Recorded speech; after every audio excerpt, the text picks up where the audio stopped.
Varun Chakraborty যেদিনই 5 wicket নিচ্ছে সেদিনই ভারতীয় দল ম্যাচ হেরে যাচ্ছে। আজকে বরুণ চক্রবর্তী 5 উইকেট নেওয়ার পরেও ভারতীয় দল 26 রানে ইংল্যান্ডের কাছে তৃতীয় ম্যাচ হেরে গেল এবং সিরিজ অনেক ইন্টারেস্টিং হয়ে গেছে।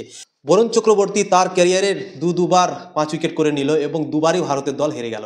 সাউথ আফ্রিকাতে বরুণ চক্রবর্তী 5 উইকেট নিয়েছিল এবং সেখানেও ভারতের দল হেরে গেছিল, এবং ইংল্যান্ডের বিপক্ষেও বরুণ চক্রবর্তী 5 উইকেট নিল এবং ভারত ম্যাচ হেরে গেল।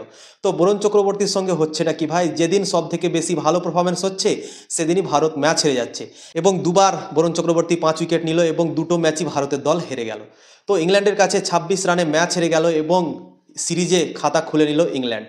দুটো ম্যাচ ভারত জিতেছে এবং একটা জিতে গেল ইংল্যান্ড, এবং সিরিজ অনেক ইন্টারেস্টিং এখন হয়ে গেছে, এবং ইংল্যান্ডকে দুটো ম্যাচ আরও জিততে হবে এই সিরিজটা জেতার জন্য। কিন্তু ভারতকে দুটো ম্যাচ বেঁচে আছে, এই দুটোর মধ্যে একটা যদি ভারত জিতে তাহলে ভারত এই সিরিজটা জিতে যাবে। তো অনেক ইন্টারেস্টিং হয়ে গেল আজকের ম্যাচটা, ভারতীয় দল হারলো ওই জন্যই।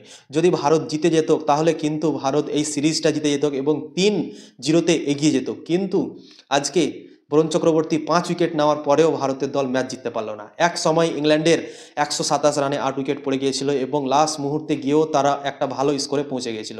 লিয়াম লিভিংস্টোন ভালো খেলেছে আজকে এবং 43 রানের একটা ইনিংস খেলেছেন 24 বলে, এবং অসাধারণ ইনিংস খেলে তাদের দলকে 171 রানে নিয়ে যায় 9 উইকেটে 20 ওভারে। এবং ভারতের দল টার্গেট পিছা করতে গিয়ে ভারতের ব্যাটসম্যানরা খুব একটা ভালো আজকে খেলতে পারেনি। হার্দিক পান্ডিয়া ভারতের তরফ থেকে হাইয়েস্ট রান করেছে 40 রান 35 বলে, কিন্তু তার স্ট্রাইক রেট খুবই কম ছিল এবং যে সময় সে ব্যাটিং করতে এসেছিল সেই সময় ভারতের উইকেট পড়ে গিয়েছিল, ওই জন্যই তার স্ট্রাইক রেটটা খুবই কম।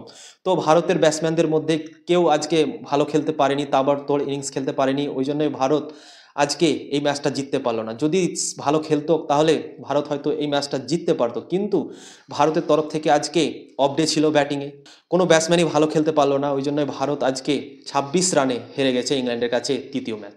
তো অনেক সুন্দর পারফরমেন্স বরুণ চক্রবর্তী করলো, দুবার 5 উইকেট নিল এবং দুবারই ভারতকে ম্যাচ হারতে হলো।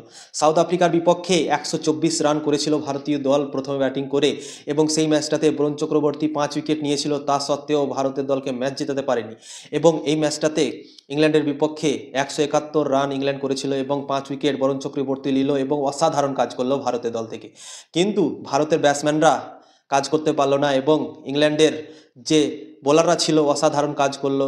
জিমি ওভারটন, তারপর মার্ক উড, জোফরা আর্চার সবাই ভালো বল করলো, এবং খাস করে আদিল রাশিদ অসাধারণ বল করেছে, দিয়ে ইংল্যান্ডকে ম্যাচ জিতিয়েছে এবং এই সিরিজে কামব্যাক করিয়েছে।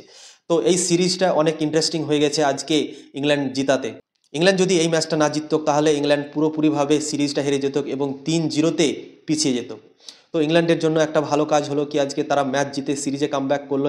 এখন তাদেরও চান্স আছে এই সিরিজটা জেতার, যদি তারা লাগাতার দুটো ম্যাচ আরও জিতে যায় তাহলে ভারতের কাছে সিরিজ জিততে পারবে, এবং ভারতকে এখন একটা ম্যাচ যে করে হোক জিততে হবে। এর পরের ম্যাচে রিঙ্কু সিং অ্যাভেলেবেল হয়ে যাবে, দুটো ম্যাচের কথা বলেছিল সূর্যকুমার যাদব, কি দুটো ম্যাচের জন্য অ্যাভেলেবেল থাকবে না রিঙ্কু সিং।